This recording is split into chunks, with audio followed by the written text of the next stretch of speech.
بہت کم لوگ جانتے ہیں کہ معروف پاکستانی دانشور ڈاکٹر اقبال احمد کو سن 1971 میں امریکی حکام نے دہشت گرد قرار دے کر گرفتار کر لیا تھا۔ ان پر الزام تھا کہ انہوں نے کچھ دیگر افراد کے ساتھ مل کر امریکہ کے اس وقت کے قومی سلامتی کے مشیر ہنری کسنجر کو اغوا کرنے اور اہم سرکاری عمارتوں کے ہیٹنگ کے نظام کو دھماکہ خیز مواد سے اڑانے کی سازش تیار کی تھی۔ اقبال احمد وہ پاکستانی نژاد نوجوان تھے جنہیں امریکی سامراج کے خلاف جاری عالمی مزاحمت کے پس منظر میں ایک معروف سیاسی کارکن کے طور پر دیکھا جاتا تھا۔ ایف بی آئی کا الزام تھا کہ اقبال احمد اور ان کے ساتھی ہنری کسنجر کو اغوا کرنے اور واشنگٹن کی چند عمارتوں کو بارود سے اڑا کر امریکی حکومت پر دباؤ ڈالنا چاہتے تھے تاکہ وہ ویتنام میں جاری فوجی کارروائی کو روکے اور پابند سلاسل جنگ مخالف سیاسی کارکنوں کو رہا کر دے۔ یہ وہ دور تھا جب تیسری دنیا کے کئی ممالک میں آزادی کی تحریکیں چل رہی تھیں۔ کئی ممالک کو ان تحریکوں کے نتیجے میں آزادی مل چکی تھی، جبکہ کئی ملکوں میں آزادی کی تحریکوں کو اشتراکیت پسند یا دہشت گرد شورش قرار دے کر مغربی طاقتیں انہیں کچلنے کا سلسلہ جاری رکھے ہوئے تھیں۔ ان حالات میں ویتنام کی امریکہ کے خلاف مزاحمت کو بہادری اور جرأت کی ایک عظیم داستان کے طور پر دیکھا جاتا تھا۔ خود امریکہ میں شہری آزادیوں کے کئی رہنماؤں نے ویتنام میں امریکی حکومت کی فوجی جارحیت کی مخالفت شروع کر دی تھی۔ سن 1970 تک صدر رچرڈ نکسن نے اس جنگ کو ویتنام سے کمبوڈیا تک پھیلا دیا تھا۔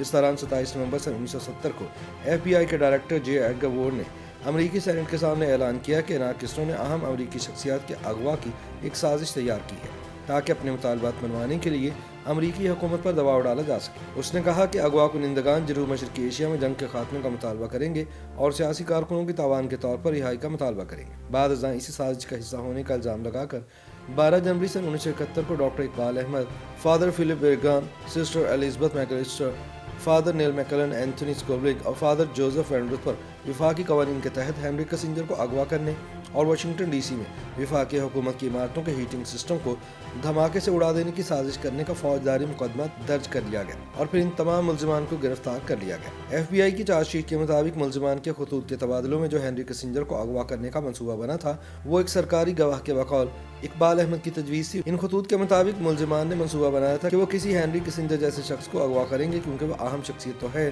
لیکن کابینہ کا حصہ نہیں ہے، اس لیے اس کے ارد گرد زیادہ حفاظتی انتظامات نہیں ہوں گے۔ یہ الزام بھی عائد کیا گیا کہ 22 فروری سن 1971 کو واشنگٹن ڈی سی کی 5 عمارتوں میں ڈائنامائٹ لگا کر انہیں دھماکے سے اڑایا جانا تھا۔ کسنجر کو اس کے اگلے روز اغوا کیا جانا تھا اور اسے اس وقت تک یرغمال بنائے رکھا جانا تھا جب تک حکومت تمام مطالبات پورے نہ کر دے۔ ایف بی آئی کی جانب سے استغاثہ نے ملزمان کے خلاف ہنری کسنجر کو اغوا کرنے اور وفاقی حکومت کی عمارتوں میں دھماکے کرنے کا مقدمہ اگلے برس یعنی 1972 میں شروع ہوا، جس میں استغاثہ کا وعدہ ماف گواہ ایف بی آئی کا ایک ایجنٹ یا مخبر بوئڈ ڈگلس تھا۔ ڈگلس اسی جیل کا قیدی تھا جہاں مبینہ سازش کے ملزم فلپ بیرگان پہلے کے ایک مظاہرے اور اس میں ہنگامہ آرائی کرنے کے جرم میں سزا کاٹ رہے تھے۔ ڈگلس ایک ایسا قیدی تھا جسے دن میں باہر جانے کی اجازت تھی اور وہ فرلو اسکیم کے تحت جیل سے باہر جا کر کام کرتا تھا۔ وہ ایک مقامی لائبریری میں بھی جاتا تھا جہاں سے بقول اس کے وہ سازش میں ملوث ملزمان کے درمیان خطوط کی اسمگلنگ کیا کرتا تھا۔ ڈگلس نے گواہی دی تھی کہ وہ ملزمان کے درمیان خط و کتابت کا ذریعہ تھا اور اس کے اسی بیان کو استغاثہ ملزمان کے درمیان سازش تیار کرنے کے ثبوت کے طور پر استعمال کر رہی تھی۔ استغاثہ نے سارا مقدمہ ڈگلس کے بیان پر کھڑا کیا جبکہ اس کے برعکس ملزمان کے وکلاء کے پینل کے سربراہ رمزے کلارک نے ملزمان کا دفاع صرف 5 منٹوں میں مکمل کر لیا۔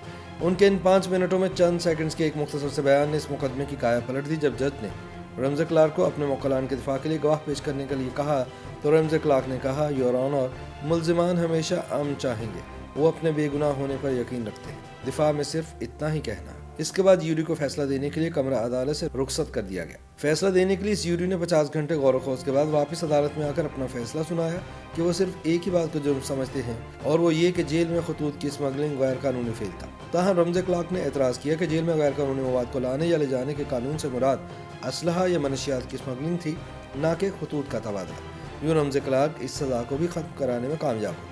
یوں اقبال احمد اور ان کے ساتھی ایف بی آئی کے لگائے گئے الزامات سے بری ہو گئے۔ یاد رہے کہ خلدونیہ یونیورسٹی بنانے کا آئیڈیا دینے والے مرحوم پاکستانی دانشور اقبال احمد انڈیا کی ریاست بہار میں سن 1932 میں پیدا ہوئے تھے۔ سن 1948 میں ان کا خاندان انڈیا سے ہجرت کر کے پاکستان آ گیا۔ انہوں نے ایف سی کالج لاہور سے تعلیم حاصل کی اور اس کے بعد اسکالرشپ ملنے کے بعد وہ کیلیفورنیا میں مزید تعلیم حاصل کرنے کے لیے امریکہ آ گئے۔ سن 1965 میں انہوں نے پی ایچ ڈی مکمل کی۔ 60 کی دہائی میں انہوں نے امریکی درسگاہ کارنل یونیورسٹی میں پڑھایا۔